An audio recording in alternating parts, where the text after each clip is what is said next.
have an insatiable craving for a sweet, sweet podcast where you can listen to discussion on everything from music, TV and games, to politics, space, sports, and so much more?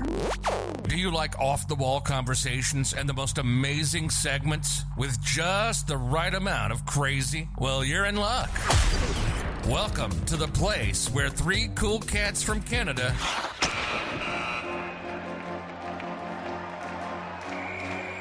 throw shit at the wall and see what sticks. Now, without further ado, introducing your hosts, Jake Andrews, Joe D'Souza, and Jackson Playfair. Splat Nation, episode 12, live and in charge. We're back, baby. We're back. We didn't go very far, but we are back, and what an episode we had last time around. Fantastic to have you, bro, in the house, and it's nice to see the guest thing work out so well. Yeah, it was awesome, man. He's an interesting little dude there. He's on a good path at a young age, and he's so creative, man. It's crazy. I've always been so jealous of his like creative endeavors and anything he touches, whether it's like fashion or art or music. He seems to just have a golden fingers on him, and he can just make cool shit all the time. So it was a lot of fun to kind of talk to him from that point of view. And yeah, it was cool to get the setup there at Joe's house, kind of have a little bit more of a group vibe going, you know? Yeah. You guys made it work. Yeah. After like an hour of technical difficulties, but made it work. That's all. Yeah. That's pretty much all having a podcast is just countering technical difficulties that you run into and then trying to record for a couple hours and then just battling against more technical difficulties. You got to have a good defense. You got to have that elbow up, and you got to make sure your defense, been working on it, is on point. Exactly. Okay, I could just like visually see in my head you guys just huddled in this little circle of trust and breathing into the mic. It was a good thing we were already all in each other's COVID circle because we were definitely not 6 feet apart during that interview. No social distancing whatsoever. Yeah, we were already in each other's personal bubbles, so I guess it doesn't count. Well, I like how I started off by like mentioning about your brother being on the show. Because speaking of your brothers, I saw your other brother in something recently. Oh, and man. Yeah, it took me by surprise because I never. It's not maybe what you think. Nothing X-rated. Yeah, so I didn't know that he was on this show when I started watching it. I actually started watching. It's called The Order on Netflix, and I actually started watching it because I was trying to find Thomas to prepare for when he's on the podcast, because that's the guy, right? Yeah. Still waiting to hear back from him, but yeah. And I didn't know your brother was on it. So like, what is it? Second episode? I'm just watching it and trying to get to know the characters and figure out the plot. And I had no idea he was in it. And just boom, he pops up, big clay golem, acting all weird. Yeah, man, that's honestly that's the show that I get the most where people are like, "What? He's on this?" And it's funny because like there's a lot of shows I feel like that people don't even realize are like filmed in Vancouver. Like Riverdale, I feel like everyone knows is filmed in Vancouver, but The Order, it's cool, man. Like a lot of those guys on that show, like obviously, we worked on a project with Thomas and some of our other buddies who's on that show, and then my brother's good buddies with Adam DeMarco, who's also on that show, and then he was on it. So that's definitely the show that I get the most, where people are like, "Oh, I didn't know that was him." Who's Adam? Is that Randall? Oh, dude, I'm the worst at this. People always think I've like watched all the stuff that he's in, but come on, the most popular one. No, I know. I definitely should. Dude, there's too much good TV right now, man. I was literally I think it's impossible to stay caught up to date with all the good, like all good TV shows that are out there. There's literally just too much good television. There's like billions of hours of content on Netflix. Like, how are you You gotta pick and choose. You gotta, it's tough gig. Dude, and Here's there's a good rule of sacrifices. thumb: is if your Yeah. brother is in something, you should probably watch it. Dude, I think he would agree with you too, but me and I think my whole family would disagree with you. It's not that I don't like. It's not that I don't like it. Like, I think he's a great actor, and I think that it's all. I should definitely watch The Order. I've just been in other stuff, into other things recently, and like it's hard, man. You got Netflix, you got Crave, you got Amazon Prime. Now I feel sports ya. are back, and I'm just like, I just Hockey, I'm too motherfucker. consumed. Yeah, dude, hockey's back. I'm Oh, just we got happy. some shit to talk about hockey for sure. Oh, dude, it's been We'll get heartbreak. there. Yeah, it's been everything that it should be for sports fans. But no, you know what? I actually just started rewatching today because I was like so tired. I'm just like, it's so hot out here, and when you like go out for a walk and you come home and you're just exhausted, you don't want to do anything. I put the Mummy on with Brendan Fraser. Ooh, Dude, what love a that movie. Dude, It's so good. good. It's Like, scary. such a good, It's funny. yeah, it's exactly, and it's like adventure, and it's like it tells such a cool type of story, and like to see like original like CGI and like background and stuff like that, it's real cool. Yeah, I loved that, man. Like, and I think that was one of the times, like right around. I'm not sure if Brendan Fraser's like stereotypical persona was fully in the like ether and like fully like everybody that knew that's was like, oh, it's just Brendan Fraser being Brendan Fraser, because he's known for having like a very animated sort of like face, I guess. But in that show, in that like first Mummy, it's really authentic. I thought he was great in it. The action shots were wicked, dude. There was so much going on with that first movie that like I think the second one was just kind of chalking up a bit more like the jokey sort of side of things, but that first one, dude, it was scary, man. I remember it was like, Yeah. watching a dark movie, dude, or a dark holds room. up, It's man. like it holds up, yeah, It definitely. holds The up. Rock had to come and ruin it all. Yeah, dude. And then who did one recently? Tom Cruise. Tom Cruise. Like, come on, man, get out of here. That's what I don't agree with, dude. Like, there's so many good TV series, and like I feel like all they try and do is just remake old movies. It's like, Yeah, well, make that was new supposed movies, to be, man. well, Universal is trying to jump on their own like dark universe where they had all these old school 1920, 1930 monsters return from like, and they were trying to do that, and one of the first ones they did was the Mummy. I think that was probably a bad move, because that like the other ones, like the slime monster from the depths of goop or whatever the slime monster dude, I think that would have been a good one. The Invisible Man, like if they had done those maybe before the Mummy, like we just had the Mummy, like the third Mummy, which was absolutely awful. So like, I mean, it's Mummy's too fresh. Yeah, They but could that have was what, started like something 15 else. years ago. Dude, I know. It seems like it was recent, but dude, the original one came out in like '99. yeah, It's just nuts, but it's ancient.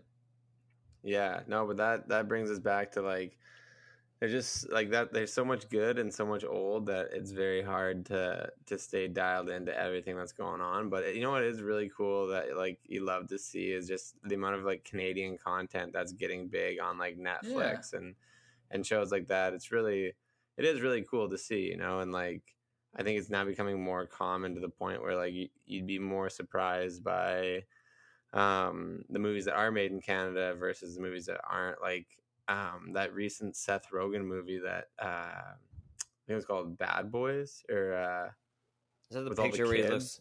He's an old man and in his 20s. Oh, Is no, that movie? That's An American Pickle, which I want to watch. It's on Crave. That just came out where he stars in it, and he like falls into like a pickling vat and wakes up like 100 years later. Are you serious? That's what the premise That's is. the This premise, sounds Dude, great. yeah. And then he like meets his like great grandson or something like that, and it looks exactly like him. It's something along those lines is the newest Seth Rogen movie, but I'm talking about the one with like the kids where they like ride around on bikes and like they swear. It's like, I want to say it's like Bad Boys or something like that. Super bad? No. I was gonna say no. That was a kid. It's the really young kids, right? Like the 9-10 year olds. Yes, I know what you mean. I'm finding it here on the check old out Google. Seth Rogen. Good Boys, that's what it's called. Good Boys. But that was like a major movie, and it was filmed like in your neighborhood, kind of, Joe. Like, I think it was Really? filmed in like that Shaughnessy area. Yeah. Oh, dude, I might have, like I saw that in theaters back when I was still living in Toronto. I'd like to rewatch it now, and because I've been walking around the neighborhood a lot. And dude, you're so right. Whenever you're just feeling anything, kind of like you wake up in the morning, go for a walk. You ate too much food, you feel like you're bloated, go for a walk. Have a smoke, dude. rip a bowl, get too stoned, go for a walk. Yeah, dude, going for a walk can heal a lot. It's great. Just getting the body moving. So, fun fact about the Mummy. That's actually my fiance's like favorite thing ever. Like, oh, that's awesome. As a movie, so random, eh? But she loves the Mummy. Dude, I would put it up there.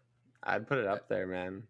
And the Order. So, like, you haven't seen any of it?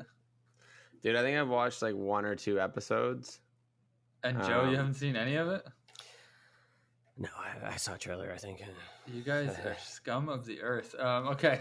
Let me just give you a little insight, because you got some important people in this thing. And I didn't realize that it was filmed in Vancouver, but after I realized that your bro was in it and that a lot of the actors were Canadian, I was like, oh, it's got to be filmed in Vancouver, which lo and behold, it was. But it's not like one of those corner gas kind of Canadian content shows. Like, I feel like after Letterkenny got big, like, Canadian content can seem just as legit and high budget as an American show. Like, in the first few episodes, it seemed like they were like forcing the dialogue a little bit and trying to like ram character development down your throat. But we just finished season 1, and the dialogue gets a lot better. You get more invested into the characters. And there's some like shock moments where like somebody dies, or like somebody's like head gets ripped off, and you're like, whoa, did that just happen? Like, they swear like dropping F-bombs, and it's like, it kind of feels like a CW show, like it's Riverdale or something. But then there's like a bunch of other instances where they're like, this would never happen in a CW show. But I highly suggest checking it out, because Thomas, his character is actually kind of like weird at first, but he grows on you. And I like Dylan's character, the Clay Goldham dude. He's funny. I thought he was weird as shit at first, but he definitely does play a good funny man role. But no, that's what's cool about like the development of Netflix and like streaming services, is you really do see that like shows are allowed to take more like creative risks, and like you said, like swear a bit more or do things that are a little bit out there, because there's not like the big studio, like, you know, made for television warnings that need to go out. So it's like a lot more creative and like a lot more engaging almost, because they can take things in such different ways, where like normally, like you said, watching something on the CW, you don't expect to see someone's like head get cut off. That's just probably not going to happen. But on Netflix or Crave, they have that ability to kind of do whatever they want, right? Yeah, then like one thing that they can mess around with is runtime, and they can manipulate the pacing of, you know, an episode, or where they don't have to have it in that 47-minute, 53-minute or whatever. That's one thing that makes like HBO also really high quality, I think, and lends to some of the properties of why HBO is so good, is because they have that same kind of thing. Like, some shows are geared for that TV stuff, but like some shows are just like no commercials. Like Game of Thrones was like that, right? It was just like straight up and almost an hour's worth of and that lends to like like I said, the pacing, and that can, you know, that also could influence how like the story gets like, you know, told, because depending on how cinematic or how TV-ish they want the pacing to be, they can change that, so it shares that property amongst all the other facets of when you're beauty of Netflix. Yeah, for sure. Like, it's definitely a different feel. There's nothing worse than, you know, good old cable TV back in the day when you're like super into something and it just cuts into a commercial break and you're like, bruh, Do you mind? The I was fuck, into bro? that. No, I know, and it was so like predictable too. I remember we used to watch Survivor like every Thursday night because Survivor would be on at like 7 or 8, and then The Apprentice would come on after. And dude, Survivor, like you just need you could once you watch those shows for longer than like 3 episodes, you know as like something's good is gonna happen as soon as they cut the commercial. It's like the most basic feature. But the crazy thing about television and like TV shows now in that sense is like Game of Thrones is an example we use all the time, but it's so good because it's like that was a legitimate movie every single episode. Like they were every episode of that show, I'd say starting in like the later seasons for sure, once their budgets got like insane, every show became legitimately like a movie, like something massive was happening, and like just the visual of it was just like shocking. You suspect? Well, it makes me think now of Quibi. Have you guys heard of Quibi? No, but I've heard of it, but I don't know what it is. So it's essentially a Netflix or Crave or streaming service, and they're high quality product episodes and that sort of stuff. But each episode is only 10 minutes or less, so they're like little nugget stories. That's kind of cool Nugget though. stories. Yeah, like little- I wonder how you feel about that. Like, No, I think it's cool. I think that like the cool thing about entertainment and like media in a sense is that now, since like it's so easy to create in not easy as in like make good shows or like the actual process is easy, but easy in the sense of like accessible. I feel like there's just ways now to like manipulate the way we consume media. So and now instead of like all these shows, instead of being like 22 minutes with like 8 minutes of commercials, they can be whatever they want. So now we have to keep changing the way that like media gets put out to just add some sort of like appeal process, right? yeah, how else are you gonna stand out amongst the Disney Pluses and everything, right? Well, you gotta be unique, and I guess that's where Quibi has its like own grasp of the market, because it's like it's a little bit more than TikTok, right, or Instagram or whatever, but they're high production value short films essentially.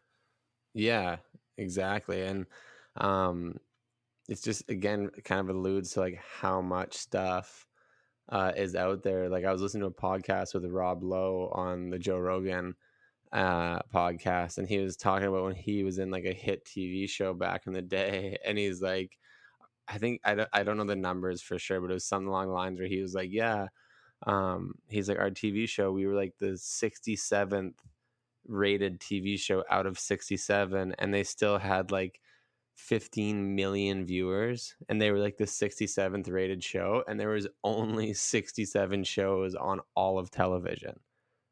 Like that's it. There was just, you could look at a piece of paper and there were 67 shows, and that's it. Now, dude, there's 67 shows on like the first page of Netflix. Yeah. And if you can get like 1 million, 2 million, 3 million viewers like consistently, that's like a super successful show. Where it We're just shows you spoiled for like choice. we are, man. It's we become gluttons of just media where we're like, we need to have all these great shows. We need to have so many great shows we can't even watch them all. We just need to talk about them. We're like all gamers, so it kind of feels like to me, you know, when you buy video games because they're on sale and then you'd like stock them in your catalog and say, I'll get around to them someday. It's kind of like that with all of my like watch lists on Crave and Netflix. I just like favoriting shows and being like, oh, I'll get to it sometime. And they keep coming out with more. Can't keep up. Exactly. But I love it. Exactly. No, it is good because there's like you can't, it's hard to not find something that you like. Like if you like watching TV, there's gotta be something out there for you. But dude, the stuff that I've been like watching, normally I always like throw on The Office or like something while I'm cooking, or like hockey in the background or whatever. But dude, we've started watching Selling Sunsets on Netflix. And That's the second time I've heard that show today. What is that? Dude, it is a steaming hot pile of garbage that Reality you just need to trash. consume. Dude, How it's ironic. just like they sell homes in like West Hollywood Hills or whatever. So like the houses range from like $4 million to like $70 million. Like some of these houses are just insane, and it's just the most like manufactured drama you've ever seen in your life. Like the drama in the show is just so, it's just like like the way that people react to it and stuff. And that's the thing, you got to realize, like, I love having conversations with people who like don't fully comprehend the fact that like reality TV show stars are like actors just in a different sense. You know what I mean? Like they're not actually living those lives that they're portraying. Like they're all playing a role in acting. They just do it at such a good level that it all seems legit. But it's just such garbage, dude. But it's so good. It's so bad that it's good. I tried to get my buddy to play video games with me, and he's like, "Oh, I can't. The wife's watching Selling Sunset." I was like, "Watching the what?" Dude, people love it. It's a thing now, yeah. They love it. Like, and you get why, man. It is just so, I always say it's like easy consumable. You know, like when you sit down and you like smoke some weed, or you're watching like a deep documentary and you're really into it, you know, you're like deeply invested and you're asking these deep questions and thinking about society and culture, their people or whatever. It's like kind of an effort, you know, like your brain has to be it has to be like fully focused on what it is that you're discussing. Where, dude, these shows, you can legitimately like be doing 100 other things and completely understand what's going on in the show by like watching 2 minutes every 20 minutes. Yeah, There's something powerful trash in TV. that. Yes, Yeah. trash TV. How the heck, dude, is that like there's a science to that. There's gotta be a science to like they figured out the minimal amount of like attention span that you need to have somebody and still like make it cohesive, and like it's just, that blows my mind. And that, like, it is trash TV, but damn, dude, that sounds like it's you know like some sort of freaking, like I said, rocket science. They know exactly what they're doing. That's an art. Yeah, dude. Well, it's cool to think about it. Think about like being on a set that we like you've been on and we've been on, with like when you have a script, right, and lines and like everything's set down to like the way you're going to shoot the scene and how the lighting's going to be and all these like different things that are going to set the tone for the scene that you're trying to portray, right? And like the amount of people that go in, like for a show like Riverdale or The Order, there's probably like 75 to 100 people on set that don't, you know what I mean, like not including the cast, but like the camera department, the lighting department, the PAs, the directors, the director's assistants, the props, like all these people are there to help this show go off without a hitch. Like these reality TV shows have the same thing, right? Like they have all these people, they're just maybe not as scripted, but like it's still a huge process that goes into it. And like when you go to these shows and these things, like you have to create drama. There has to be like stuff created, because you can't just have a TV. Like I guess they do have TV shows about people just selling houses, but they're nowhere near as exciting as when they're selling houses, but also fighting because they didn't get invited to each other's bachelorette parties, and then they're throwing fake bachelorette parties, and they all hate each other, but they really love each other, but they actually hate each other, and it's just like. Dude, it's like eating a Big Mac and a Coke. Like, you know it's not good for you, but yet you still enjoy it. You're like, yeah, why not? I deserve Just watching this. the preview is like, yeah, this is quintessential token reality trash TV. Yeah. That's the same reason why we like we watched Wife Swap and like, you know, Survivor to extent. It's kind of like that. Oh, dude, the big one that I want to get into next that I've heard a lot of is that 90 Day Fiance. Yeah. Have you guys ever heard of that? We got a Fire Stick recently, and I've been favoriting a lot of shows that I can't get access to otherwise, and that's one of them that I've heard a lot about. Haven't yet watched it, but I'm sure it's up in that avenue of glorious golden trash. It sounds fun, right? Like what's the premise here?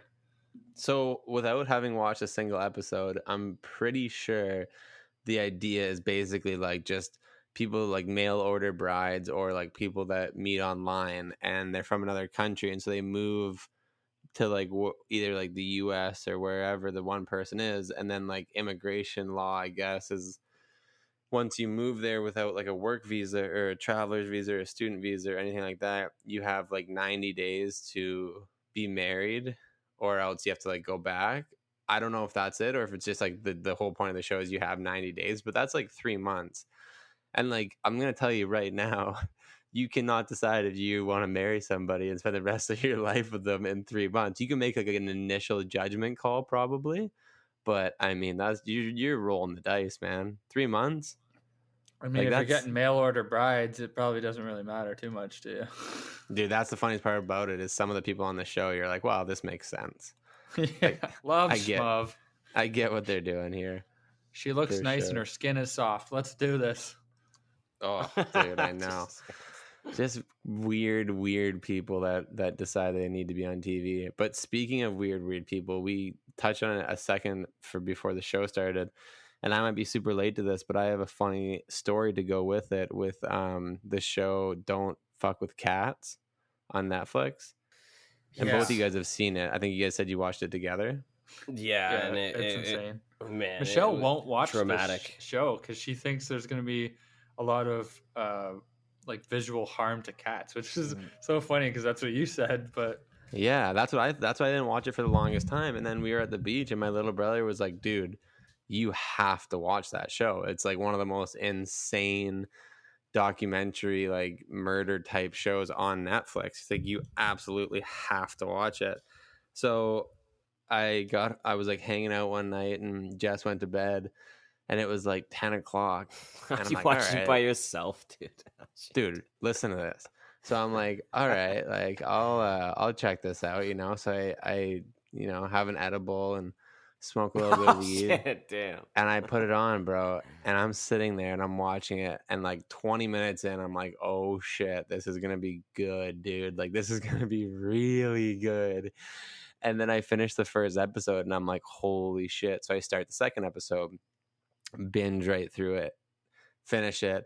Look at my watch. It's like 12 o'clock, 12:30. I'm like, I think there's only 3 episodes in the whole series. And I'm like, I have to just finish it. Like, I'm this deep into it. Put it on, get all the way through it.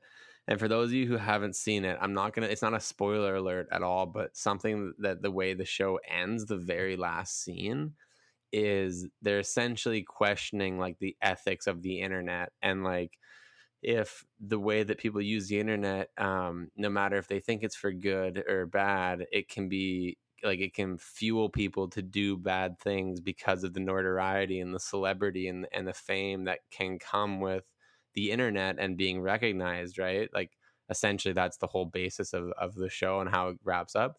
So I'm sitting on my couch, you guys, at like 2:30, so stoned watching this show, and the very last scene is the lady who's in the thing the whole time, who, by the way, looks like a cat. Like her facial expressions are very much that of a cat. And the last scene, she turns and looks right into the camera and she goes, did we accelerate this? And you sitting on your couch watching a documentary about murder, about this, whatever, did you help? Like, did you contribute to what happened? No. Dude, I literally, the show ended. I sat up on my couch with my mouth, like my jaw on the floor, and I was just like, I feel so guilty now. I'm a piece of shit, dude. I'm an actual piece of shit. I sat here and watched this, and I fueled the negative propaganda of the world. I was shook, man. It ended, and I was legitimately shook up. That's such like an unfair ass pull, though. All of a I know, sudden at the throw it end, on you too. like that. Yeah. Like, I just supported you by binging your documentary, and you're gonna finish it by being like, "Yeah, you were part of the horribleness you just watched." I'm like, Yeah. I kind of agree with what you're saying, but I also don't like feeling that level of responsibility. yeah, but if nobody brought that up to you, you'd be unaware that that is a thing. So as bad as it is that they're raising the profile of this dickhead, they're still telling you about like a very real issue, which is kind of giving too much attention to people that don't deserve it. Or Exactly. That's what I mean. I totally agreed with it. There was no part of me that was like, no. I was like, no, this is 100% correct. Like, I totally agree with the message that they're sending. I just didn't like the fact that I was in that moment by myself, feeling a part of it, being like, no. What a mic caught in the drop. trap. That's why we watched it with the buddy system. Yeah, you got to, dude. It's so disturbing, truly, but also so good, but so disturbing. It was like an hour into it, and I was like gripped. I was like sitting on the edge of the couch, like, man, this is fucking crazy. Yeah, but it was like Right, a dude? half an hour. It was like a half an hour later from that point that I looked over and you were fucking just catching flies. I was stoned as shit. Oh, you were past right out, dude. Joe, that's probably true. We watched it in the morning though. Like, Yeah, well, that's the thing is that I had Couldn't put because it I had to down. I had to rewatch it. So then it was just like, oh, dude, like at least I was a little more prepared for it. But yeah, it's what next level of like reaching out of the TV and grabbing onto your heart and squeezing it a little bit and being like, yeah, dude, so this is your fault. so you liked the Tiger King. You liked Don't Fuck with Cats. I can't remember what the other ones. Have you watched Making a Murderer? Oh yeah, dude. I destroyed that. I think I watched that also in like a day or two. So Um, another good one that I would tell you to watch if you haven't seen it yet, and you might see it on the surface and be like, I don't know. It's compelling and gripping and all those awesome adjectives. It's called the Devil Next Door, I think. Oh, It's on dude. Netflix. Check that shit out. I'm trying to think if I've seen that. What's that about? It's about this guy from Cleveland. He's like an auto worker, and I think it was like I want to say like the Israeli government or somebody like floats a story that this guy might not be who he says he is, and that he's actually a Nazi from World War II that worked at the gas chambers. So they have this family man from Cleveland like fighting all these allegations, and then they take him to court, and you start hearing all this evidence like for and against him, and some of it you're like, wow, maybe he is Mr. Gas Chamber. Like, I don't even know. It's one of those like has you on the edge of the seat, and by the end of it I still had no idea whether the guy was guilty or not, but I've seen that. Yeah. it was crazy. Yeah, yeah. And I actually started watching that. And I don't know if I finished it or not, but there's actually a movie on Amazon or a TV show, sorry, on Amazon Prime called Hunters. Yeah, I've heard of Have that. you heard of it? And it I haven't basically seen it. yeah, the opening scene starts out and it's like that. Like it's very shocking, but the opening scene is like this guy barbecuing with like his whole family, and it's like classic, like, 1960s 1970s like backyard with a pool, and like everyone's wearing like that type of clothing, and these people show up, and like one of the girls that shows up to the party like looks at this guy and just starts losing her mind, like yelling like the name of the guy at the gas chamber over and over and over, and then the guy, like, not to give it away, but it's worth watching because of this scene. He just like murders everybody there, and because he actually is the guy, and like his cover was blown, and then the whole show starts, and it's like so good. But it's cool to hear that that's based off of like a true story. Wow, you're gonna have to check that out now. Yeah, it's really good. It gives me Really the good. heebie-jeebies. But murder documentary shows, my personal list, I would say the Staircase one also came to mind. I on haven't seen that Netflix. yet, but it's on the list. Dude, that one's nuts because the most like improbable thing that could have happened is what I actually believe is what happened. So that's where I'm like, normally, where you like hear the very last ditch defendant effort, what they say happened, and you're like, yeah, whatever. This one I was like, oh shit, like that actually makes sense. Really good. And then the other one is on Crave called The Jinx. And if you haven't seen The Jinx, highly recommend it. The last scene in The Jinx is the best documentary murder mystery crime scene I've ever seen in my life. Like the last scene, the way it ends leaves you with your brain on your back wall. You're like, oh my god. That's funny because like all these shows you're telling me to watch are like on my list waiting for me. So we have like the same taste in yeah, shows. dude. I those shows are like, I can't not watch them. Like when I see them, I'm literally like, I have to figure out what this is. And like the worst ones are the ones where they end with being like, and we still don't know what happened. And it's like, no, Like give Texas me something. Texas Chainsaw Massacre, dude. We watched that. The very like the first one was like, Okay, so I got a little story about that because we're going into movies now. But Texas Chainsaw Massacre made that claim at the end of it, like he's still at large. Leatherface is still out there, still at large. So I gotta, it was just not true, but they put that in the movie anyway, though. And so because it's all fake, but they play it up like it's real, and they like reality TV show esque it right up. So fucking my buddy, his dad. I mean, his dad's dad, so his grandpa at the time when it was like 70s, I think, when that came out. It was at the drive-in, and so he had already seen the movie, right? And the movie, there was a bunch of people there going to see it. It was probably like opening weekend or something like that. And he like crashes the drive-in secretly, like he was in the background or whatever. And then near towards the end of the movie, dude, the credits start rolling, and that thing says like he's still at large to this day. No one has ever found Leatherface. And the guy comes running in and rips a chainsaw and starts running towards all the cars, dude, like in the 70s, and just caused everybody to like mass panic, freaking out, and it was a wild time. So I could just like imagine what that would have been like. It's like, but instead it's like it was you, or you're in the middle of your living room, and just like someone crashes into your room. It's like, yo, Yeah. How do you know that's not a true story? There could be some crazy Leatherface. Texas. No, yeah, well, it was based on some family. I remember looking into it because I watched it when I was younger, like the newer version that came out in the early 2000s or mid 2000s. So it must have been like, mid-teens or something. And I remember still being like, dude, like having a rough time getting to sleep for like a week after watching it. Because even in the new one, they make that same claim, like, yeah, he's never been found again. He's still out there. So I always just like being a kid and, being naive, I just imagined like, oh, he's coming to get me. You know what I mean? It's me he's coming to get. So I struggle going to sleep. And anyways. The ignorance of a child, hey, who thinks that they're like, when you're a kid, you literally think that like you're gonna be the one who gets picked. Where it's like, dude, why do we think we're so special when we're young? Like, out of all the kids in the world, do you think we're gonna be the ones who get picked to get killed? I was convinced, know, right? dude. The child mind is just like, it's gonna be me. I tried coming up with some interesting ways to save my own ass if a monster like Leatherface came to the house, and tried to get me. So I let me tell you some of my crazy, wild, kind of sinister child thoughts. I was a really nice kid. Let's just make that clear. I was a good boy. I love you preface it by saying that. I was, because like these are kind of nasty. That's why I gotta say that.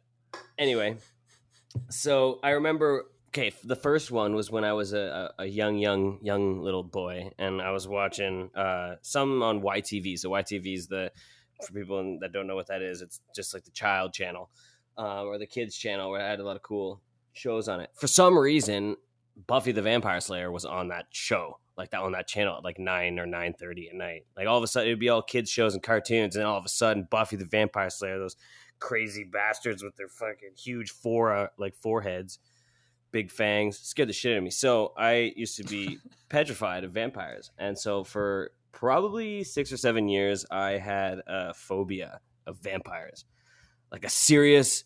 I thought that every night I was going to bed, I could have a vampire attack happen to me.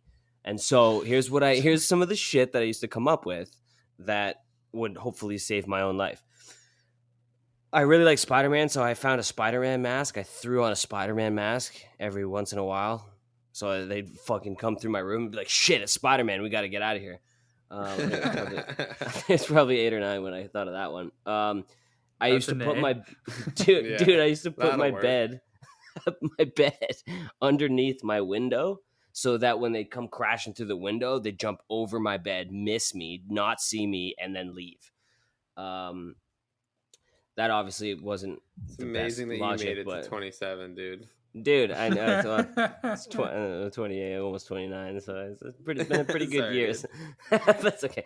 But so Leatherface, here's where that always going to. I used to also sleep for vampires with like my arms up and like covering my neck. I would never like sleep on my belly because I wanted to. How did I not know this about you? To like guard. Okay, so like that was my defense against vampires for years. So then when I saw the Texas Chainsaw Massacre one, dude, I used to think that if somebody like a monster, or like the Exorcist was another one I watched way too young and got super scared from. But I would always when I would crawl into bed with my parents, and sometimes Jess like would be also there, I would try and position myself farthest from the doorway or the entranceway. And because this was my thoughts, I was like, they come in there and they get everybody else, and then they get bored, and I'd be safe, and they'd leave me alone. And What a hero. So I was, yeah, it was the most heroic thoughts I've ever had in my entire life. But that was 9-year-old Joe just thinking survival mode, dude. And you know what? It worked, because here I am, boys. So joke's on you, idiots. I made it. I made it. I know, it's crazy, and that's the beauty of a child's creative mind, and also the terror of a child's creative mind. You just think that like anything is real. Dude, the fear was serious though. Like I was so scared. You know what I mean? So like, parents out there, don't just. Can I share something with you, boys? Yeah. Please. When I was a child, I was a little scared of the Crypt Keeper. I'm not gonna lie. The Crypt Keeper. I remember that. I do. You know, Tales from the Crypt. Dude. Remember that guy? Dude, I don't. What is this? You got to explain it to me. You can just Google the Crypt Keeper, and right. it'll come up. So keep in mind, I was born in '88, and the '90s weren't the like most high profile for special effects and prosthetics and all that. So it looks a little bit dated, and not very scary in today's world. But it's like the decrepit old man, right? The one that like looks like dude. Like, yeah, he used to like cackle at like the end of the episode. And yeah, dude, Sandra Bullock, Michael J. Fox, Meatloaf. There was a lot of people on that shit. Yeah, so dude, I was like, this list is insane. There's a lot of people on that. It used to be really popular. So I was like 7 or 8, and you know, when you're a young child, you don't want to be left out of anything, especially not for being too young to handle the content. So I was like, oh, I can handle it. Like, let's do this. And of course, when the Tales from the Crypt came on, they had banished me to my room, and I threw a hissy fit until they let me come like half an hour into it. And I watched a bit of it, and Crypt Keeper did his little cackle, and I couldn't sleep for like 2-3 nights, and wouldn't watch it anymore. So I don't know what it is, but that guy definitely creeped me out. Yeah, there's the cartoon version that I used to love watching. That was like a little bit more toned down, but still pretty scary. But dude, do you remember like Goosebumps was a great show too. Yeah. Like it was scary, but it wasn't like terrifying. Whereas the show that came on right after, dude, was Are You Afraid? Are You Afraid of the Dark? I literally have that pulled up on Wikipedia right now because I was just about to talk about it. Boy, and there's some fucked up shit about that. Dude, shout out Canadian Entertainment. That's a Canadian show. It was so well done too. Like always started out with dude. Like by the fire, starting a story. Oh, it's so scary. I liked how it was right after Goosebumps too. That was a good call on the programmers. Yeah, and they used to blow at the end of the episode. They'd always dump a bucket of water on the flames. And when I was a kid, we'd have like bonfires at our cabin and stuff, and we were never allowed to put the fires out like that. My dad would always be like, "No, you don't. That's not how you put a fire out. You separate the whenever you have say you have like logs burning on a fire." He would always be like, "You don't dump water on it. You like spread the logs out and just let them burn down themselves." You know what I mean? So it doesn't cause like a huge mess. And so I used to think that was the coolest thing in the world to be just how they would dump a big bucket of water on the flames. I'd be like, "Oh, that's so sick. They must be old. They can do whatever they want. They have no parents telling them what to do." Yeah. But dude, that was a good show, man. Holy. Yeah. I don't remember that much about it though. I just remember being so scared to watch it. I know, it was terrifying. The stories were so good, but remember like the Goosebump choose your own ending books? Yeah. Yes. Where you like it'd be like if you go right down the right hallway, skip to page 67. If you go left, go to page 132. Like, dude, I could not help myself. I would always do it and then go back and just if I didn't like the way it went, I would just redo my option. Yeah, they were kind of cool when you were a kid for sure. You know what book I loved when I was a kid? And shout out to the Scholastic fairs that they used to have as a child. That was like the Netflix of books for us, dude. But Yes. the I Spy, remember those bad boys? Yeah. Oh, unreal. Yeah, that was solid. Those were tough too. Like really, like you could spend an hour. I kind of like. I want to get that whole volume of stuff. Like, so when I have a kid, I can do it with them. But I kind of secretly just want to like go back and do it again. yeah, now like that I'm smoke some weed. grown ass man. Yeah. Yeah, dude, I know, but those Scholastic book fairs, dude, what a flex zone that was. Yeah, You know what I mean? You'd roll in they there, just and, like, roll into school with their fucking shells and. oh, dude, and then like $20, you were legitimately the richest kid in class. Like, I would get like I get like $4 to $6 and get like a couple decent things, but like kids would roll in there with like fucking $40 and they just clean the place out, and you're like, oh, this kid's so lucky. He's got all the Yeah. erasers. Yeah. There was a lot of posters too that I thought was cool. I remember getting a lot of cool car. I think one was like a saline. That was another one of like I didn't mention that before in the previous episode when we were talking about cars. But real quick, like that's another one of my S7. favorites. Yeah, dude. Remember it's in Bruce Almighty, and that's the car that he drives up, and he's just like, "Is this what I'm driving?" And kid pulls up, and he's like, "Whoa, dude, this is yours." Yeah, she gets me from A to B. Oh, so Dude, that movie was so good. But just quickly, to just get my last point in with the Scholastic Book Fair.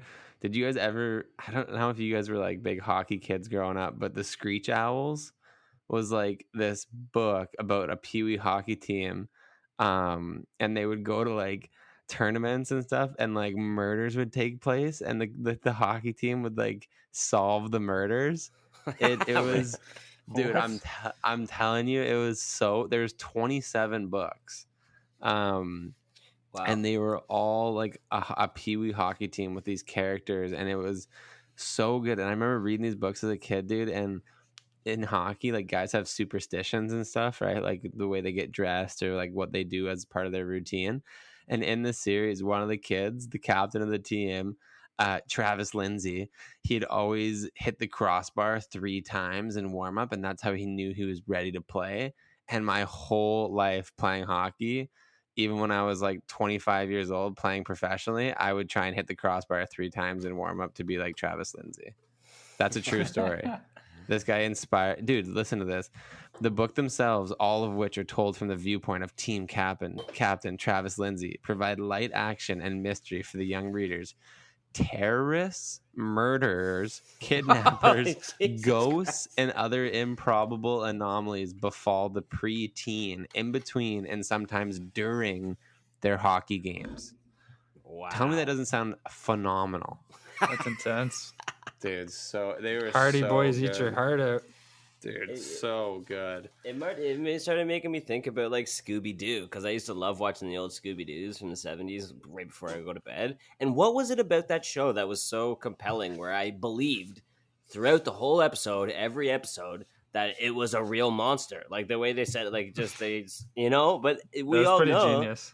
it's genius. But at the end of it was always revealed that it was just some dude, right? But you never you never believe. I always believed that The it was a show real would make you monster. think, which is more than I can say for some kid shows. And I would have gotten away with it too if it wasn't for you meddling kids. Dude, every episode. Every single episode. It wasn't got for a you question for meddling you. kids. Yes, sir. You remember when we were talking about Chainsaw Massacre? So I recently watched the Friday the 13th movies, well, some of them again, and I can't say enough about how bad some of those are. But I'm interested to hear, like, what was your go-to of the, like, monster slasher horror films, and, like, which one would you, like, be most afraid of or, like, least want to run into? Ooh. Well, I would say my go-to, not of like a monster, but just like horror thrasher as a kid growing up, because I feel like I've gotten more into like horror, thriller, scary movies now. Like they might be my favorite genre of movies now that I'm older. But when I was a kid, dude, the Saw movies, like I could not get enough of the Saw movies. Like when they would come out, I think the first one came out when I was like 13 or 12, and I would crush them either in theaters or like as soon as they came out. Love them. It was a phenomenon too when those like the every first year. two were so good. Oh, so good, dude. Like, and so like nothing you've ever seen. Again, that was like they just destroyed the whole boundary of what you thought they could put in movies. It was like, oh, you can just put people cutting off their own fingers and hands on a movie and put it out there. Like, you can just do that. And they're like, yeah, why not? What's gonna happen? Nothing. But then for like Monster, Thrasher, I'd say Freddy, man. Like, cause he could go in people's dreams and shit and kill you in your dreams. That was some wild shit, dude. Cause like what I was gonna say was, for me, the one movie that stands out, I remember seeing it in theaters, and I was like maybe 11 or 12, but it was Freddy versus Jason, and I loved it. It scared the shit out of me. I couldn't sleep, but I loved it, and I always remember. Over the years, I always went back to it, and like the movie itself isn't that like great, but I just loved the action and the way they had set it up. I thought it was really like well acted and everything. But I really liked Jason Voorhees because there was also that Jason X, and a terrible movie, absolutely a horrible movie. But I was a kid and it was like those two movies kind of came out at the same time. So I always thought that Jason was sort of like this like badass, you know? And so I always had a fondness for Jason. But there was also like Predator versus Alien versus Predator. I love those two. And those are more sci-fi stuff. But like the first Alien or like the second one for sure were like pretty freaky. Yeah, well, the first one especially. And what was really cool about that first one is it was really cheeky way to get the scene, but they actually, when the thing bursts out of the dude's chest, they actually didn't tell any of the cast what was going to happen. So all of the reactions that are happening were like a more authentic, I guess you'd say. Sweet Jesus. Yeah, like they didn't know what was going to happen. So it just, when it did, it was kind of a little cool trick on. Yeah, I was always terrified of Freddy too, man. Like, I don't know what it was. It was like the simple fact that, you know, you can't get away from sleeping. You got to go to sleep at some point. And I would always be scared to go to sleep, especially after watching one of those. I just, I didn't want to do it. Catching your dreams. Dude, the Rick and Morty episode where this is like the Freddy knockoff guy. Do you guys remember that? Dude, he's got like his own family and shit, and like he's like a normal guy. He's just going to work. Like, it's so good. Dude, what's his catchphrase that he keeps saying? Bitch. Something like that. Oh, I gotta find it because it's so funny. Yeah, and Freddy says that a lot too. Bitch, and he always says bitch constantly. But yeah, it was good. Yeah, I think my favorite ones, I mean, back then, definitely it was probably Freddy. So, favorite Freddy, scared as shit Freddy. Nowadays, I think I'm with Jackson on like the Saw, those like thrillers that are kind of, cerebral in a way. Yeah, I know. And now I'm all about like mind fuck thriller, like anything Jordan Peele, anything that Jordan Peele makes. I'm like, please just inject it into my veins. Let me watch it with my eyelids taped open. Need it. And then that Ari Aster guy too. He crushes it. Ari Aster. Can we just talk about the brilliance of Ari Aster for a moment, Jake? I know who that is. Have you seen Hereditary? I don't think so. Shelly doesn't like the thriller stuff. Ooh, I love it, so I'm trying to get her to watch. Have you seen Midsommar? No, but that's like that festival one that goes. Yeah, those are both Ari Aster, and dude, I think Hereditary might be one of the scariest movies I've ever seen. Like, since I would like turn 20-ish or whatever, and I kind of grew up a little bit more. Horror movies didn't really scare me as much as like give me kind of goosebumps a bit, or like gives me like chills. But I've never been like terrified like I was when I was a kid. Whereas when I watched Hereditary by myself, and smoked some weed and shit, like I can honestly tell you that horrifying. I felt more like a kid watching horror movies, watching that.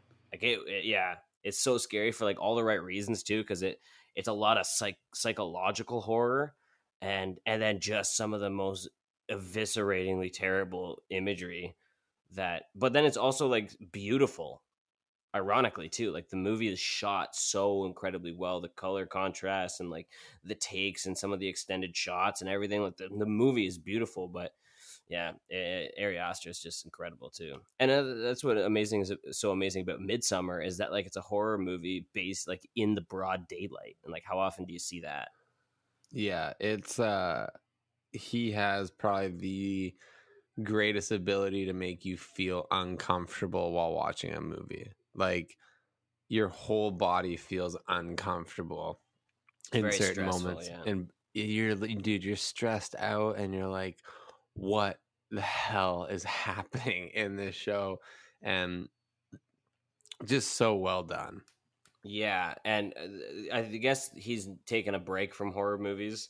He's trying to. He said he's gonna interview, do like a comedy or something now, and I'm like, I get that for sure. Yeah, like that's you made those- understandable.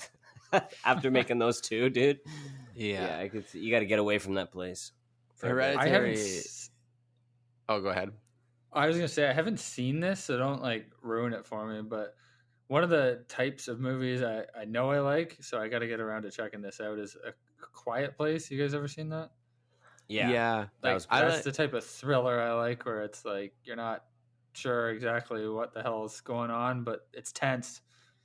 Yeah, I like The Quiet Place, but dude, it's weird, man. I have to say, like, after watching Hereditary and Midsummer, and then Get Out and Us, the two Jordan Peele like horror movies, I just feel like they're in like a separate category. Like those four movies to me right now are in like a separate category than all other horror, thriller, scary movies right now from what I've seen.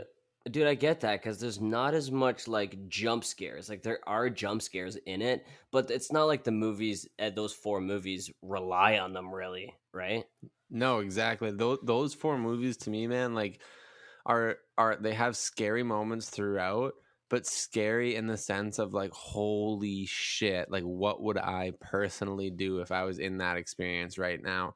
Because it's very realistic and believable. It's not like it's not like, you know, like the murderer is chasing you and like, let's go hide in the shed, but there's no exit to the shed. And you fall down and it's more like legitimate psychological questions of like, what would you do if like everyone in your family was fucking losing their minds, like going mentally insane, and you had to still live in the house? Like, what would you do? And it's like, fuck, I don't know, man.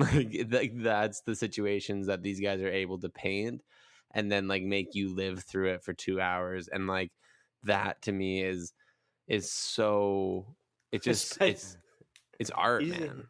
Dude, he just keeps cranking the knob to like on the uncomfortability until it gets so like it gets so uncomfortable that like you almost sweat a little bit, you know?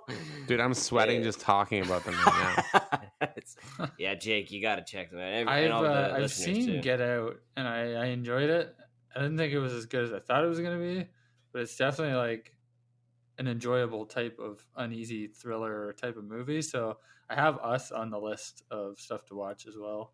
Yeah, those I think those have like an element of like comedy though that's a little bit more dominant in those Jordan Peele movies.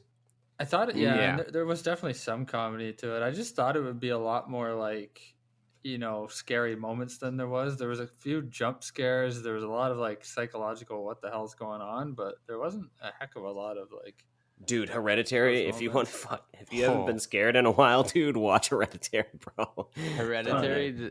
Okay. I'm going to think of the movie that I remember watching that legitimate. Oh, Insidious. Have you guys ever watched Insidious? I think so. And that is legitimately scary. That's probably the scariest thing I can think of for like actual. Yes. Dude. Don't want to go to sleep. The scene when they're sitting at the dinner table, dude, and it just. Oh my god, dude. And the way that it's just sitting, like the shot is cutting from like face to face to face to face, and then it just cuts to him, and there's this red faced demon like right beside him. I legitimately think I cleared my bowels watching that the first time. I was like, That is terror exemplified. Do you imagine, dude, like that? Like, actually, though, like, if you were just watching that, and you saw that, and you just completely shit your pants. Dude, you're just watching it, and it's like cut. Oh no, fuck. Can you guys pause it for a minute? Why, you want to get popcorn? Yeah, can you just pause it? I'll be right back.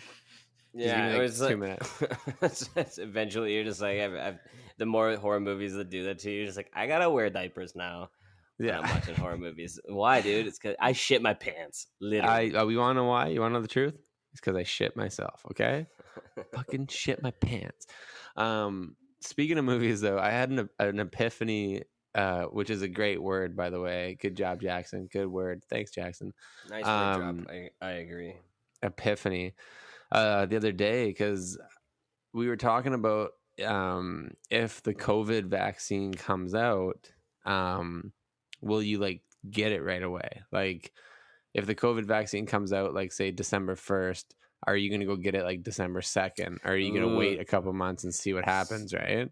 So I had this conversation with my buddy maybe like a couple of months ago when vaccine news was starting to come out, and he was like, "No, dude, I am not going to take it because as soon as everybody takes it, then everybody's going to turn into zombies, and we're going to have the end of the world." So. Well, here's the thing. I'm gonna wrap it all back to a movie point at the end of this, but for real conversation's sake, I had a friend who posted on his Instagram story. He's in medical sales. And so he posted on his Instagram story and he asked that question, and he's from the States. He lives in Arizona, and he's like, if the vaccine comes out, would you get it? And just a simple yes or no. And after the whole day, he posted the results, and it was like 72% of people that voted said no, and like 28% of the people said yes.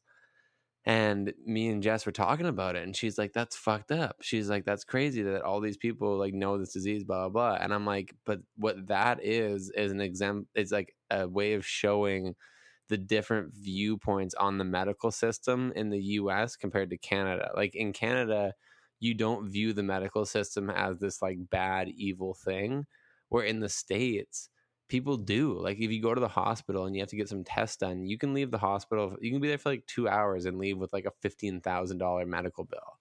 Where like that doesn't happen in Canada. No, I know. Like, cause that's basically the whole premise of Breaking Bad, right? Like, yeah, exactly. And so many ideas, right? So it builds up the medical system as this like evil entity of like, they just want our money. If they come up with a vaccine, like it's probably just more ways for them to steal our money. Where in Canada, we probably won't have to pay for the vaccine, or if we do, it'll be like $5 after insurance. And I know everyone doesn't have insurance, but even without insurance in Canada, you can pay like $80 to $100 and get coverage, like if you don't have a supplier through work. So it's very accessible, you know, compared to the States. But then that brought me back to I Am Legend, dude. And like that's the whole basis of that movie is this like scientist cures cancer, starts giving it to people, and then it turns people into fucking vampires. Yeah, dude. So would you guys take it or?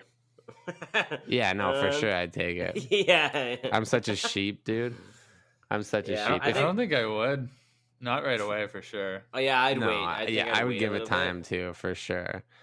Definitely. I wouldn't want to be the first round Yeah. of it. Yeah, maybe 28 God, days no. later. I'll wait 28 days later. Oh, what a plug. I still haven't seen that movie. So good. Me neither, dude. actually, but apparently it's really good. Holy shit. Okay. Yeah, yo. they're like fast zombies, aren't they? Yeah. Man, the first one is really scary. It's great. The second one, dudes, do you remember 28 Weeks Later? Have you guys seen that? Dude, I haven't seen either of them. No, I haven't seen any of them. Oh my god. Okay, so as much shit. dude, as much as Hereditary is bonkers scary, the first like 10 fucking minutes of 28 Weeks Later, I think to this day is still one of the scariest things I've ever seen in my entire life. Because like without spoiling it or anything, but yeah, like the first one, they are fast as fuck zombies, right? So like they're not zombies that just are slow and no, they're sprinting as fast as they possibly can to get you. So when there's like a swarm of them and they're just it's crazy, man. It's the first one doesn't have quite as much production value as the second one does. But those are great horror movies, and like some of the best zombie movies I've ever seen, and I kind of hold that as like a standard to how I see other horror movies that are based on zombies and stuff, and like think about like The Walking Dead, but instead of slow zombies, they fucking sprint at you like they're in the Olympics. It's crazy. How are they compared to I Am Legend vampire zombies? Well, the ones in I Am Legend have like superpowers. It seems like they can like climb walls and that stuff. So those are like a more advanced type zombie. But what makes 28 weeks later and 28 days later so scary is that they're not CGI at all. So it looks super real. And then the camera angles, a lot of it is like Jason Bourne. Remember Jason Bourne, how like the fight, you couldn't hardly see. It was like Transformers sometimes where like there was so much like shaky camera close-ups that you could barely see what was going on. It's kind of like that. Like it's really in your face about it, and then the story is really good too, and the acting's really well done. I love it. Highly recommend those if you guys are looking for a good horror movie to watch.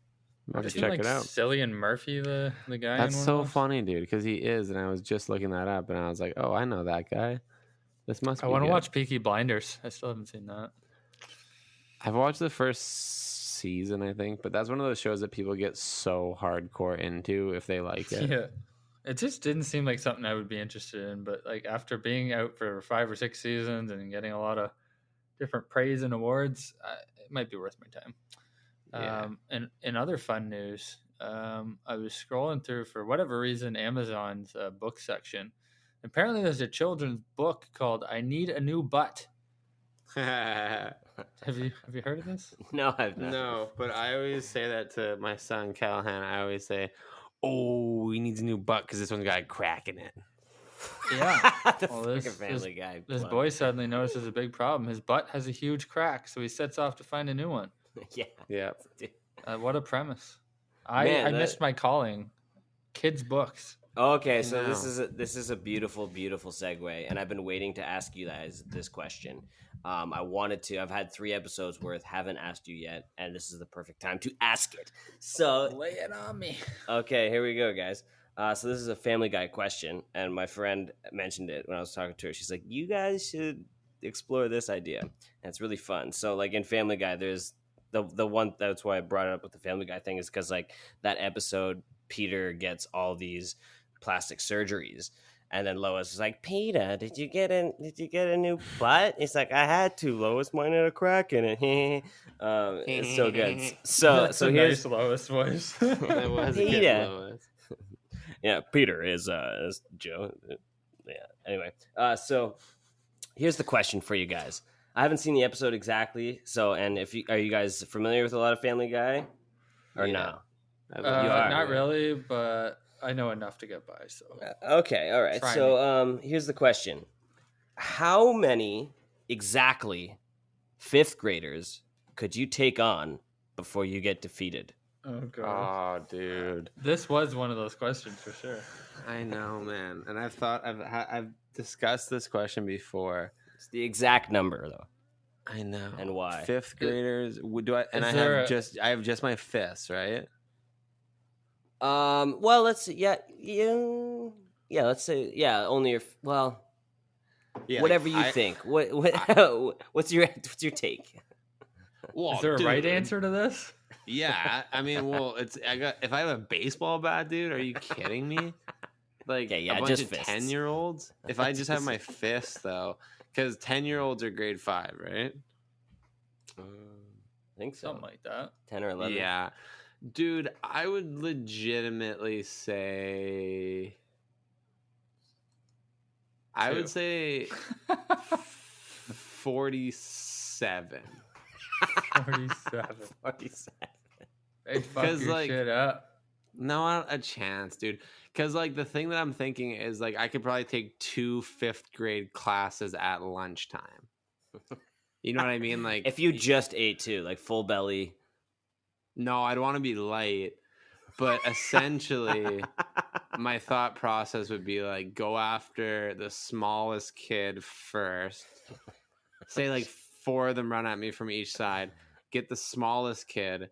and then use their body to knock down the rest of them, and then get like a small pile of them and then stand on top of them so that they have to climb over each other to get to me. And that's going to tire them out. And then I'm just drop kicking them in the jaws as they come up. Bang, bang, bang, bang, bang. I'd say 47 for sure. What a question to get us in trouble. Well, if you have 47 fifth graders that want to test it out, meet me at Garden City Park tomorrow After at school. 8 o'clock at night, and we'll see what happens. But I'm telling you right now, those cowards won't show up. They know. Jake. Wow. I'm less optimistic, but I feel like there's no like 10-year-old. What'd you say, 10-year-olds? Yeah, grade 5 is 10, I think, isn't it? If Yeah, you said 10-year-olds, I don't think any 10-year-old could stand up to a straight-on punch from a full-grown man. So yeah, I feel like I would just circle like crazy, like I'm a boxer, and just like run backwards and drop kids with one punch and just keep going until the end of time. But I don't know, like if they're smart and there's like 20 of them that surround you from the front and the back and just run and take your legs out and hold you in the ground, I don't know, maybe like 20 of them. Yeah. Make you lick white dog poop. Exactly. Lick the white dog poop. It'd be like the end of Step Brothers. Scream and yell at them, and then take a couple out, and they all get scared. Yeah, I'd say probably a full class myself. I think I'm a little smaller though. I'm probably about the same size, so I'd have to do a little bit of work. I'd have to learn some Wing Chun before I did this. But Yeah, they wouldn't even have to look up to you. Yeah, Joe, you might be staring at the barrel of one tall fifth grader and be in trouble. Joe would be standing there like, what the fuck do your parents feed you? Yeah. You're vegan, aren't you? I haven't had any animal byproducts since I was 3 months old. Come get some. Dude, I don't know. Fifth graders, I don't know, man. I feel like that would be not, I don't know, dude. Maybe I'm in over my head. But in general, kids just aren't coordinated, dude. Like when you think about it, if you go watch like a kid, say you go watch like a bunch of 9-year-olds play soccer, there's like one good kid on each team. Maybe. The rest of them are just out there having a good time, or because their parents want them to be out there. Yeah, or so they're not having a good time. Yeah. So like you don't get like coordinated until you're like legitimately like 15. I mean, maybe I was a late bloomer, but no, I'd say your numbers are a little bit off, but like, yeah, you make a fair point about coordination and young kids and sports. I don't know, man. I feel like if you got spinning pretty fast and you're holding one of them by like the ankles, you could just start dropping kids. And like, what's a 10th grader weigh? Like 65, 80 pounds? Yeah, if they all came at you at once, though, if it was like kind of Game of Thronesian and it was just a flood of them, and they're all, I don't know, yeah, it could but be they're tough. not that coordinated, dude. They'd be like running towards me, and then they'd be like, oh no, I'm beside a girl. Shit, where are my friends? And then they have to run over, and the girls would all be on one side, and the guys would all be on the other side because they don't know that they can talk to each other. And then you just make fun of one of them, and they get all insecure, and they wouldn't want to attack you as hard. And then I'm telling you, man, you could play mind games and physical games with these kids. You have the mind of a grown adult to use but to your power. I feel like some of them would play dirty, though, like they'd go for the shins and start kicking and scratching, and a couple good shin kicks, and you're down, bro. I'm talking about using these kids' bodies as weapons, and you're saying that they're going to play dirty? I'm going to turn them into projectile weapons, and you're like, well, they might kick in the shins. Well, I'm going to be throwing them at each other. I don't give a shit. You said you could take on 2 full classes. That would be like Hard Home, but instead of zombies, it's like 10-year-olds, and instead of like sticks and swords, they have like fidget spinners and TikTok. You'd be fine. But that's what I mean. If they just have their fists, like if you give them any sort of weapons, I'm fucked. But if it's just their fists versus my fists, I don't know. Maybe I'm overconfident in this, but I just think that I just think that, yeah, kids, man, like that's why I think being a teacher, for how hard it would be hilarious. Just getting to manipulate the minds of children who don't know anything. That's a lot of responsibility.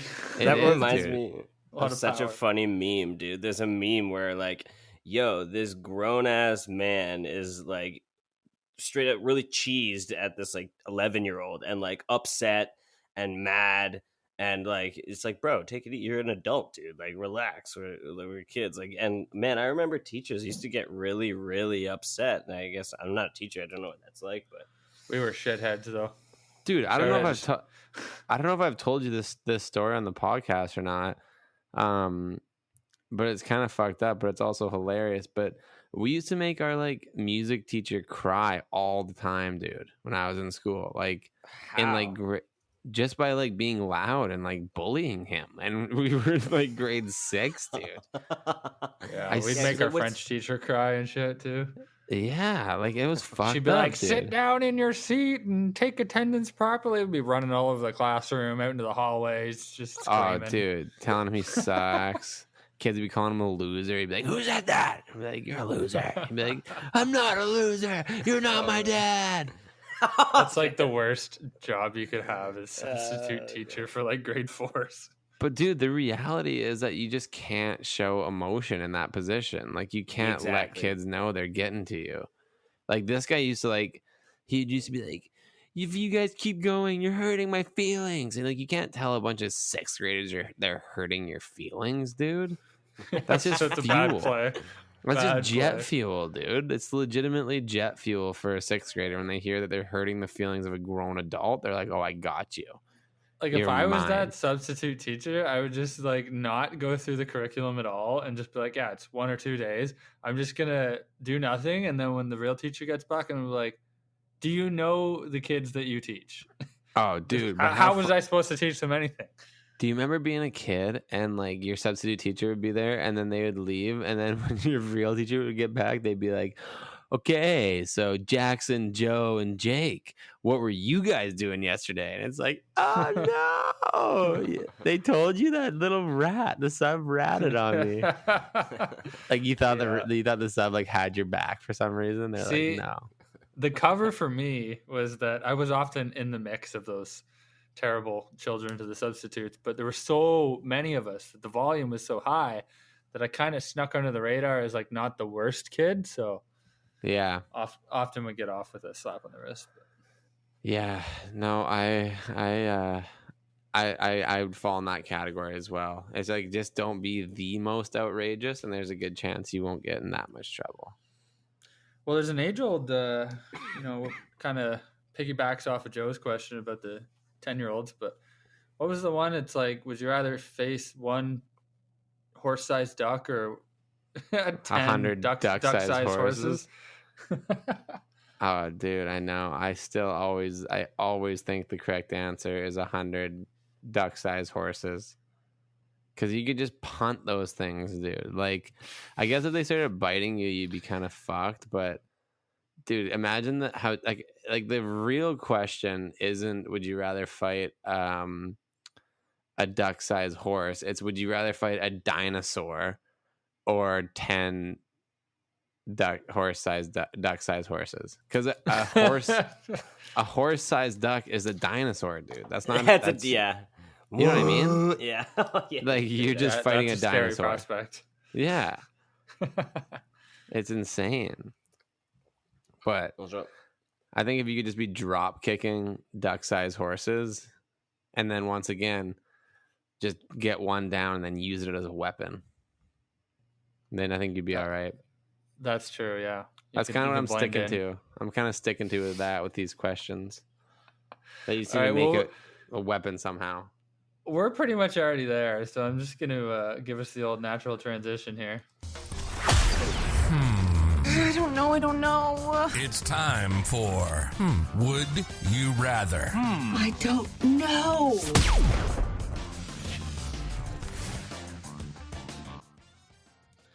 All right, boys. I didn't really line them up beforehand, so if I ask a stupid one, it's because I'm trying to wrap my head around them as I'm reading them. But I did happen to see this one, so not too bad. We'll get started. Would you rather 5% of the population have telepathy or 5% of the population have telekinesis? You are not part of the 5% that has either. What's telekinesis again? You can move shit with your mind? You can move stuff with your mind. Telepathy is you can read thoughts. Oh. It's kind of a different like aspect because you don't get either. So you're like, ooh. I think I would rather have 5% people being telekinetic, because I think that some of the cool engineering shit that could true. like come up with, you know what I mean? Like some of the stuff. That's funny. I was gonna say the exact same thing. Really? Because for the fact that people could build crazy shit, that would be so beneficial. But what if like Dr. Evil was one of the people who was telekinetic, and he was just building sharks with freaking laser beams on their heads? Then what? Well, the 5%, you're not guaranteed to get engineers or like the people that you want. You might get one. Yeah, it's true. 5% of superheroes. What, 8 billion? Would be crazy. Yeah. Yeah. I mean, you probably got a pretty good chance to get a few. Yeah, that's a large number. Yeah, we'd have a chance at least of making some cool shit. I mean, I'm pretty sure most people don't want anyone reading minds, so yeah, that's pretty easy. The world might be like it might be like a safer place though. If like detectives and stuff could like, you know what I mean? Isn't that like the thought police though? Like, wouldn't that be taking it a bit too far? We'll see what happens when we get some chips. Yeah, Elon Musk. Making Once Elon Musk puts a chip in my brain, then I'll let you know. Jesus, we almost went a whole episode without dropping his name, but just couldn't do it.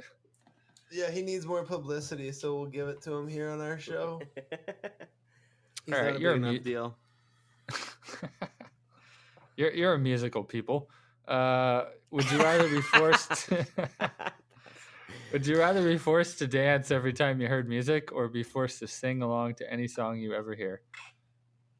Oh, that's a good question. I'd say sing along. Sing along to every song I hear because I do enjoy singing to myself. What if the only song that you ever heard from now until the end of time was Baby Shark? Dude, I have a 7-month-old. The only song I do hear is Baby Shark. Why do kids love that shit so much? I don't know. It's not the worst song. Dude, I don't even know. How does that go? I don't even know. Baby Shark, Baby Shark, do. And the best part is, and then it goes, Baby Shark, do, Baby Shark. Grandpa Shark, do, Grandpa Shark, do.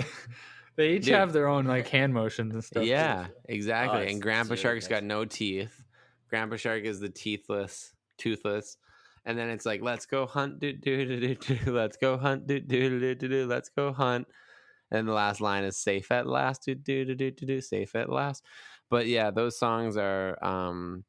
It's funny because you realize that babies just like hearing the same rhythms over and over and over and over and over. I don't even know if it's so much the rhythm. I think it's like the kiddie like sound to it. Baby Shark, boop boop boop. Like I think they don't do. They don't like to be surprised by when it's legit, dude. It's science. I read about it in a book. It must be true. Yeah, the thing about it is that when you're listening to a techno song or like an EDM song, like the bass drops and it's like, yeah, and it's something that you weren't expecting on the drop, and you're like, oh, that's so sick. Babies do not like that. No, babies are like, give me what I fucking expected to happen. Into my ears. That's all I want. Okay, so you know what you got to do then, right? Is you got to go grab Callahan, and you got to go put him down in front of a sick EDM song where the drop just comes out of nowhere, and then videotape his reaction to disdain. Yeah. Okay. That could be a funny video. I don't like that drop, pops. Stop doing that shit. Put Baby Shark back on. Where the Baby Shark at? Oh shit. Okay. That's so funny. Would you rather move to a new city or town every week, or never be able to leave the city or town you were born in? Joe didn't even get to answer that last one though. All I was gonna say was like, I have to agree with the singing, but I think that like dancing would be like something zen about just dancing and like, okay, it's time to dance. You know what I mean? I feel like there'd be a lot of work to have to sing every time. I mean, Anyway. depending on what you're dancing to, like, I mean, if you're doing like the Egyptian or something, easy. But if you got a full scale, like fucking Saturday Night Fever, that shit. The Egyptian. I love how you say the Egyptian. Everyone just knows what it is. Walk like an Egyptian, bro. You know? Yeah. Well, anyways, what was the new question? Okay, let me find it here.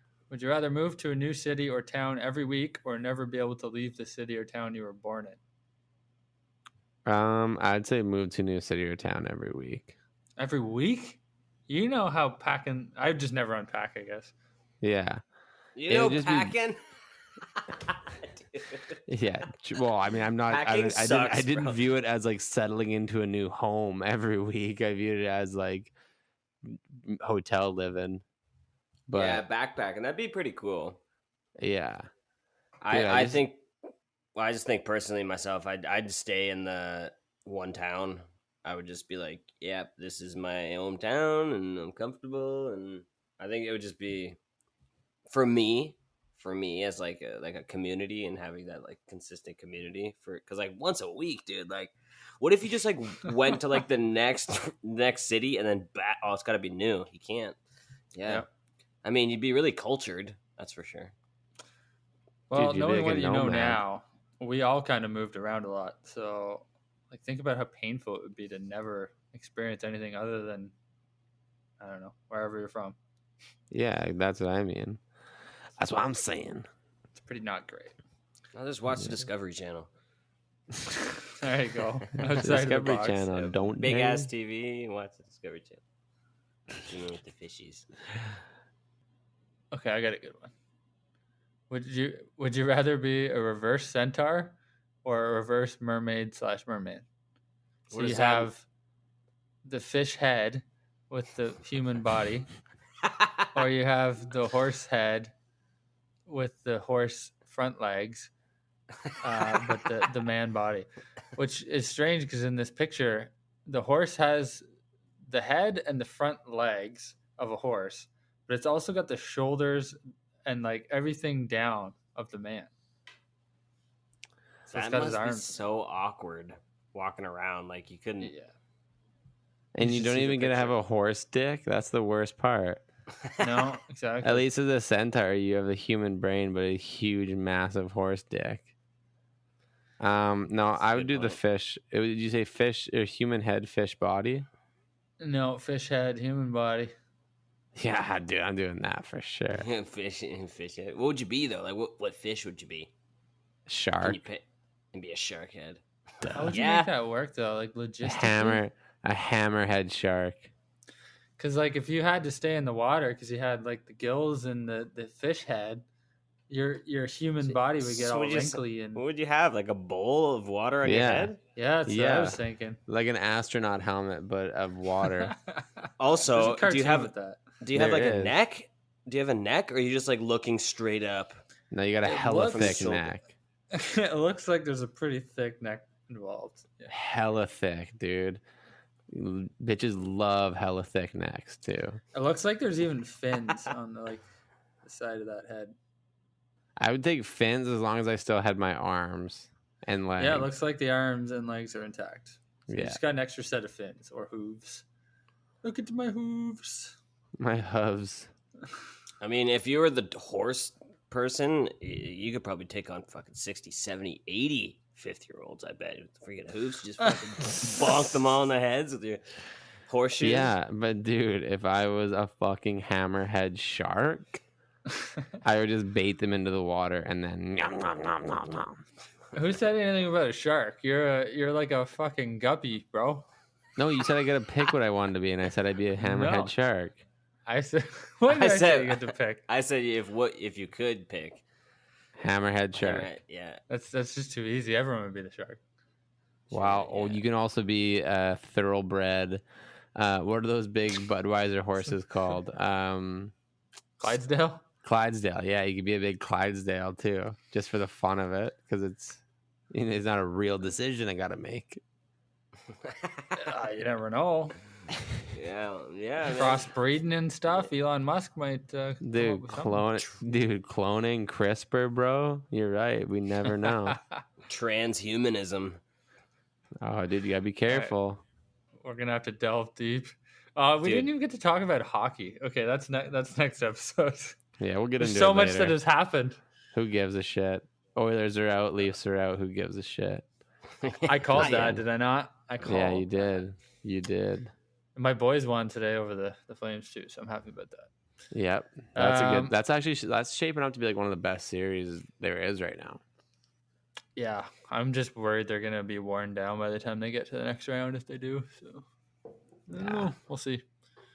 St. Louis is getting their butt kicked though, and so is Washington. So that's good for everyone. Yeah.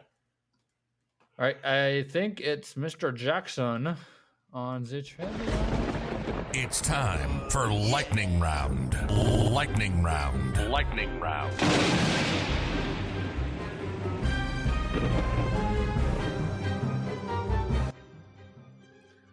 All right, boys. Okay. Are you guys ready for some crazy trivia? The answer is Blockbuster Video. So, based on our previous history of trivia up until this point, and because I'm not competing, I've decided to do all multiple choice questions. So, we're gonna start this off with: in which country is the Leaning Tower of Pisa located? England. All right. Well, there we go. Jake's ahead of the ball. I didn't know. Yes, I he didn't is. know it was multiple choice. No, that's perfect. If you know the answer, blurt it out. If you know the answer to the question, blurt it out.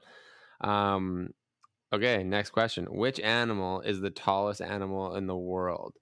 An Giraffe. elephant? Yeah, you guys both get that one. So Who was first there, though? I was first, but we'll give it to you. Yeah, no, we'll give you guys both a point. We'll give you both a point because then it keeps 2-1. it relevant. No, not You can listen. You can listen to the run back, Joe. Had you by just a smidge of a gain. Ooh, Yeah. here we go. Just a smidge. How many dots are on one 6-sided die? How many dots are on one 6-sided die? Do you guys want the multiple choice? No. Just give me a second. Well, you can't count. Well, I guess you can count. Yeah, whatever. 21. Oh, Jake up Damn it. 3-1 against Joe. You gotta count faster. I was like, you can't count. And I'm like, well, I guess it's the only way you'll know the answer to this is by counting. So I had to restart counting because I screwed up. I had to think about it because I was like, what does that even mean? Oh, okay, yeah, okay. Oh, okay. Who wrote the screenplay Hamlet, or the play Hamlet? Not Shakespeare. Shakespeare. Oh, Jake. Firing I'm winning it trivia now. tonight. It's So I happening. think that's 4 questions in. Yeah, I think it's 5 because it's 4-1. I think so. Let Joe have a few cracks at it. Well, you guys split one, so all right. Yeah, because I got the dice one, I got okay. the Italy one, I got. What yeah, chess yeah, piece yeah. can't move in a straight line? The oh shit. The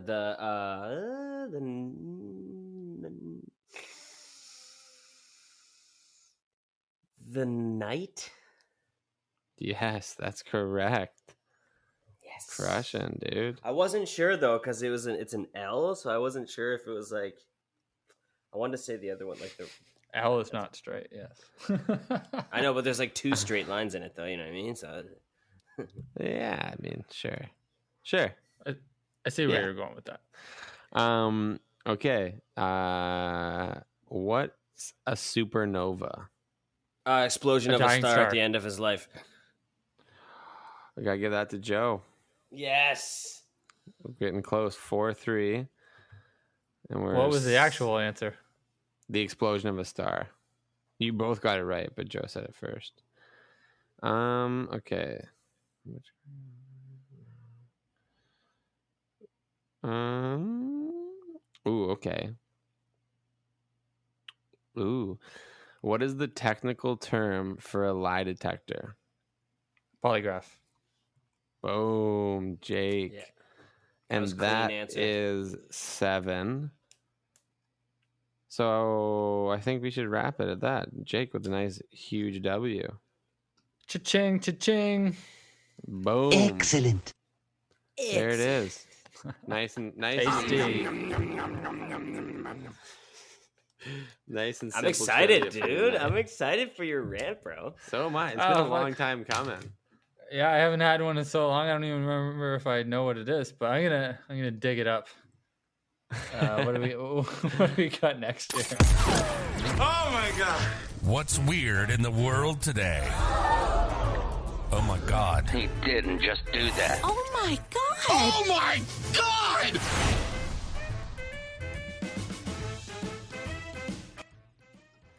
All right, All boys, what you got? I got something nice to start it off. So this is kind of it's what's weird for all of us actually. So that's fun. So this is from Big Think, and it was posted last year, Robbie Raymond, but it's still something that all of us kind of deal with. So your body's full of stuff you no longer need. Here's a list. So there's this thing called the plica semilunaris, and it's a human eye piece that used to be a third eyelid. So back in our history, we used to have a third eyelid, and there's an artifact of that in our eyeballs, and it is the part that's between the like little pink chunk in your eye that's like in the corner and your actual eyeball. There's like a little film there, and so yeah, we used to have a third eyelid. Could you imagine if we still had one? That's kind of crazy. It's like lizard shit. Yeah, Palmaris That is- longus. That's reptilian brain. So if you look at your wrist, there's not everybody has it, but if you look at your wrist and you make clench your fist and then pull it forward, and if you have a protruding tendon, like that big tendon that goes up your wrist, apparently that's being weaned out by evolution. So that used to be useful for us climbing trees and stuff, but we don't really do that as much. So if you have one of those, then you come from some ancient stuff, and if you don't, then you're a little more evolutionary. Probably not true, but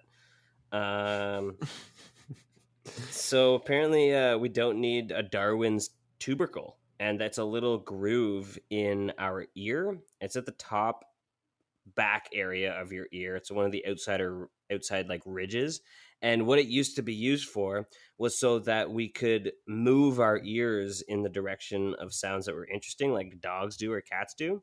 And I think it plays a little bit of a role in moving our ears and stuff, but we don't really use that anymore because our ears are kind of just there. I got just a couple more for you. So there's the goosebumps. So apparently goosebumps aren't really don't really mean anything, except that it's supposed to maybe be about you like exaggerating our size or making our size bigger. But so I think it had to do with like when we had more hair on our bodies, we'd have goosebumps and it would make our hair stand. But because we don't have as much hair on our bodies anymore, some of us, we have this artifact of goosebumps. And so there's another one is a tailbone. So our tailbone, we used to have tails, and it's just a stump now. So from like when we're embryos from 4 to 6 weeks, and the body, it creates itself, and then the body mostly dissolves it away during week 6 to 8, and what's left is the coccyx. The last one is the palmar grasp reflex. So it's the reflex, babies have it a lot. It's where they automatically grab onto stuff and grab onto fingers. So the reflex, it's basically, I guess, an artifact. It's not that weird to me, this one, as much as the other ones, but I guess that's an artifact, and it's something that like is from when we were first evolving. So a bunch of weird things about our bodies that are kind of useless, but are just there because evolution is a little messy. There you go. Interesting. Yeah, You said coccyx. That's what's called. Is that my turn? Is your All right. You can have that, or yeah. It's not really a what's weird, but it's just a funny thought that I had or actually read about, and now I'm going to relay to you because my little guy is going through a phase where he's teething, so he just wants to put anything and everything in his mouth and like chew on stuff and taste stuff, and whatever he shouldn't chew on or put in his mouth, he always just goes after that, like phones and remote controls and stuff like that. But a little test, you right now can look around at anything in your room, any object, any surface, and without licking it, you can imagine what it would feel like on your tongue. You know what I mean? So like look at the wall and imagine licking the wall. You can pretty much imagine what it would feel like on your tongue. You know what I mean? Yeah, okay. That's crazy. Think about that. You can just look at like a piece of glass and know what that would taste like if you licked it. Like you would know what it tastes like, but you would know what it would feel like on your tongue. It's like a weird evolutionary thing where you like, as a baby, you have this innate, you want to know what everything's like and what it feels like and to touch stuff and to feel stuff. And so you put it on your gums and you like rub it against your teeth to see what it feels like. And then when you get older, you just know what a TV screen would taste like without licking it. You can just look at it and be like, oh, I got an idea of what that would feel like on my tongue. That's a weird, that's weird. Because I already licked it when I was a baby. So it's already there. I mean, not something I would have ever thought about, but yeah, you're right. And that's why you come to this show, to think about things that you never would have thought about. Yeah, that's right. So that's it. That's all I got for you guys. That's totally weird. Thank you. I have a few things, but I think instead of going down the sciencey what's cool in the world today, I'm going to go with the what's weird. So Joe Rogan recently shared a little tidbit on his page, and there's not much to it, but I just want to tell you that in a safari park, where is it? Pennsylvania? Baboons carrying knives and chainsaws spotted in safari park. The baboons at Knowsley Safari Park are reportedly being armed with weapons by visitors keen for a laugh. And in the picture, there's about 40 baboons on top and around the car with various different weapons. It's Planet of the Apes, dude. Yeah. Real life. Why would you give them weapons? Like they're not like fish or something. Like they're apes. They know how to use tools. Or kind of. People are clearly just a little bit smarter apes, but we're still idiots. Yeah, it's like we went to this like safari park, and like it says clearly on the signs, do not feed to the baboons and stuff. And these stupid, like, you know, this isn't derogatory against the entire group of them, but this group of like Amish people in their van, strangely enough, we're just throwing bread out the window at them. So then the monkeys would jump all over their car and like rip their mirrors off. And it's like, what did you expect? Yeah, that's why you don't feed them. You kind of, but don't feed them, but go ahead and arm them with semi-automatic weapons, because what's the worst that could happen? Yeah, it doesn't look like anyone's getting shot in the picture, but it definitely looks like the baboons are having their way with things. But in other news, there's another screenshot on that same post of apparently in the woods in Texas. There's a raccoon riding on the back of a wild boar, engaging a possum at nighttime. It's Simone and Pumbaa. It's Timon, yeah. There's Simone and Pumbaa. Timon and Pumbaa. Pumbaa, that's his name. Timon and Pumbaa, yeah. They out there hunting, bro. Leave them alone. Pumbaa is the best raccoon Pumbaa name. Oh, wait. I guess it would be the other way around. Yeah. But still. But, yeah, it's very cool looking picture. That's hilarious. That's great. I didn't know coons and boars were, like, thick as thieves like that, you know? They're just in it for the same reasons, man. Back away from the garbage, fucker. This is mine. All right, boys. Well, that's definitely a nice little roundup of weird things out in the world. Let's hop it a bop it a boop it a bop. It's a shanda na hopper, fed dust the leg in the table. It's time for Epic Rant. Epic Rant. Yes!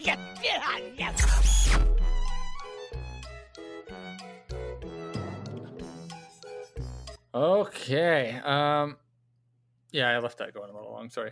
I've been seeing these videos rolling around recently, and with the presidential election coming up soon, I want to touch on two things. So, number one, I don't know if you guys have heard, but Donald Trump has been kind of meddling in the postal services ordeals or affairs, and I don't like it.